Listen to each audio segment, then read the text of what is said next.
Hi అండి, ఈరోజు వీడియోలో బెల్లం పాకం గారెలు ఎలా చేయాలో చూద్దాం. నేను ఇక్కడ పొట్టు మినపప్పుతో చేస్తున్నాను. గారెలు పొట్టు మినపప్పుతో చేస్తే చాలా రుచిగా ఉంటాయి, అలాగే గుల్లగా పాకం బాగా పీల్చుకుంటుంది. మీరు కూడా మినపగుళ్ళు కాకుండా ఇలా పొట్టు మినపప్పుతో ట్రై చేయండి. మినపప్పును గ్రైండర్లో వేసేసుకుని కొంచెం వాటర్ వేసుకోవాలి, లేకపోతే గారెలు గట్టిగా వచ్చేస్తాయి. బెల్లం పాకం తయారు చేసుకుందాం. 1 కప్పు బెల్లం వేసుకుని కొంచెం వాటర్ వేసుకుని ఇలాచీ పౌడర్ వేసుకుని జిగురు పాకం వచ్చే వరకు మరిగించాలి. తర్వాత గారెలు వేసేసుకుందాం. నేను ఇక్కడ పాల ప్యాకెట్ మీద వేస్తున్నాను.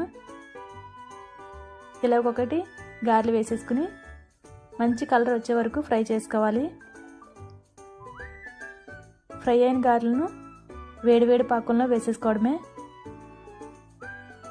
ఇంతేనండి.